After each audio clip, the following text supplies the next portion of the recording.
Olá, seja bem-vindo. Sou David de Menezes, você está no canal Telúrico pelo Mundo. Bom, esse é o primeiro vídeo do canal e eu não estou começando à toa, né? É uma comemoração também de 1 ano de passarinhada, né? E aí eu quero compartilhar algumas coisas com vocês dessa longa jornada de aprendizado que eu tive até aqui. Seja bem-vindo ao canal Telúrico pelo Mundo.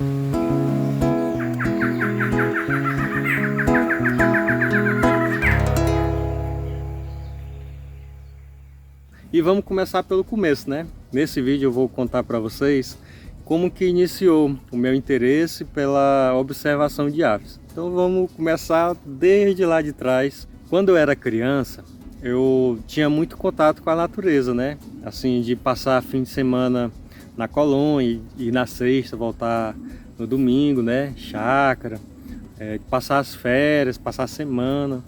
E eu tava lá, assim, sem consciência do que era estar no meio da natureza, mas estava lá, escutando tudo que a natureza soa, né? Vendo tudo que ela proporciona e vivenciando. Era uma coisa que eu gostava, eu ficava feliz. E aí depois, né, um pouco mais na adolescência, tinha muito contato através do rio. Eu ia muito tomar banho no rio, né? No Rio Acre, ali na Boca da Judia. Já era um ambiente urbano, mas ainda assim em contato com a natureza, né? O rio e tudo, a mata, a floresta que tem as margens ali, né? A gente continua escutando e vivenciando coisas legais na natureza, né? A vida passa, a gente cresce, né? Tem questões de trabalho, de outras demandas. Ainda tive um trabalho que eu estava no meio da natureza. Foi em Porto Velho, eu fazia projetos elétricos, né? Nos ramais, então eu ia para cantos muito longe, visitando lugares distantes, isolados, que não tinha energia elétrica para fazer o levantamento, mas era no meio da natureza, então continuava ali. E depois a vida continua mais ainda, né? Vai levando a gente por outros caminhos. E aí em algum momento eu perdi essa conexão, não que eu quisesse, mas por falta de oportunidade. Adulto já, né? Sempre queria, mas não tinha alguém que eu pudesse falar. E aí, mano, deixa eu passar o fim de semana na colônia aí contigo e tal. Não tinha esse contato, né? Quando eu era criança eu ia levado pelos pais, né? Eram os amigos dos pais, e as coisas vão mudando. E depois na vida adulta eu senti essa necessidade, senti falta de estar em contato com a natureza. Queria, mas não tinha essa conexão. Então aí foi um ponto bem importante, né? Fecha o primeiro capítulo. Vamos lá para o próximo. Quando eu comprei a minha casa, uma vez eu escutei um som de um passarinho, que o som dele parecia um corvo. Naquele tempo eu já desconfiava que por aqui não tinha corvo. Hoje eu sei que não tem, né? Mas naquele momento foi estranho, assim, foi estranho não, mas me chamou muita atenção aquela sonoridade. E beleza, né? Vida que segue, passa o tempo assim que eu digo, sei lá, 3 anos, né? Alguma coisa assim. E aí outro dia, lá em casa também, eu tava bem perto assim de um pé de coité que eu tenho. Eu vi um passarinho, aí eu consegui visualizar e foi o mesmo que fez aquele som que eu falei para vocês que eu tinha ficado intrigado, que parecia o som do corvo.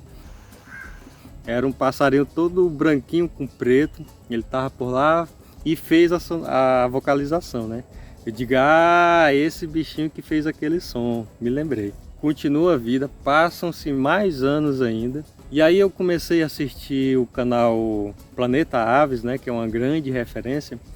E vocês imaginam só, eu vi o passarinho que fez aquele som que eu tinha ficado curioso. E eu descobri o nome dele, choca barrada. E aí, vocês devem saber que cada ave, né, cada passarinho, eles não têm apenas uma vocalização, eles têm várias. E aí eu descobri que essa choca barrada também tinha uma vocalização que eu escutava quando eu era criança, que eu ia lá para as colônias. Aí, meu irmão, aí foi uma memória afetiva, né? Então foi toda uma reconexão, né, com a natureza através daquele canto, daquele passarinho que estava lá no meu quintal, livre, né? Mas que remetia a um tempo que eu sentia muita falta. Aí fecha outro capítulo. Vida que segue. Comecei a trabalhar aqui no Horto Florestal. Eu trabalho na equipe de educação ambiental. E aí, vocês imaginam só no momento que eu estava com essa necessidade de ter contato com a natureza. Tinha descoberto as aves, né, assim, o quão legal pode ser. E aí teve uma hora que eu pensei, caramba, mano, eu tô aqui dentro do horto, é um ambiente florestal, dentro da cidade, eu tô aqui todo dia, vou aproveitar para ver o que é que tem aqui de passarinho, né? A primeira pessoa que eu fiz contato foi o Ricardo Plácido. Eu já acompanhava ele pelo Facebook, né? Então a única referência que eu tinha de alguém que conhecia de passarinho era ele, né? Mandei mensagem lá sem conhecer muito bem, foi até áudio. E aí, Ricardo, tô querendo saber mais sobre esse mundo, conhecer mais? Enfim, mandei mensagem lá e aí ele de pronto me respondeu. E aí ele falou, né? Super incentivou, achou legal e falou que tem o grupo de observação de aves aqui de Rio Branco, o grupo no WhatsApp, né? E aí ele me colocou lá. E aí já começa outra história. Tá, aí, porque a linha cronológica na minha cabeça ela é meio bagunçada. Mas teve um dia em que foi o primeiro dia que eu saí conscientemente para observar aves.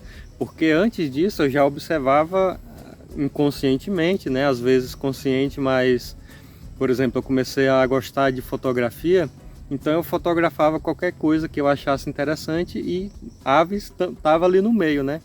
Então eu já observava, mas sem entender muito. Mas teve esse dia que eu saí, né, para observar aves. E foi aqui no Horto Florestal, a primeira vez que eu saí para isso, né? A primeira ave que me recebeu, né, foi o formigueiro chumbo. Eu não sabia quem que era, né? Mas assim que eu saí da trilha, entrei um pouquinho no mato, ele já estava lá vocalizando. Eu estava só com o celular ainda, sem lente, sem nada. E aí eu escutei o som, né? Tentava chegar perto, ele afastava um pouquinho, eu ia um pouquinho. Então foi a minha primeira recepção ativamente aqui no Horto Florestal. Aí se inicia o projeto Aves do Horto, mas isso vai ficar para outro vídeo. Em resumo, tentar resumir. Quando criança eu tinha contato com a natureza, depois com a vida eu perdi esse contato, mas continuava com a vontade. E a observação de aves veio como um elo para me reconectar com essa coisa que eu tanto desejava, né? Depois eu comecei a trabalhar aqui no Horto na educação ambiental e aí eu vi que tudo se conectava, né? Eu estava num trabalho que tinha a ver com a natureza, eu sentia falta da natureza e eu estava dentro de um espaço de natureza. Então a observação de aves, ela fecha todo um, não um ciclo, né? Mas alguma coisa, vocês entenderam aí, que me faz muito feliz de estar aqui dentro, e olha aí, em contato com a natureza, vivenciando, aprendendo, refletindo e tudo mais. Bom, esse é o resumo não tão bem resumido da minha história, e no próximo capítulo a gente vai falar sobre a série Aves do Horto Florestal. Valeu!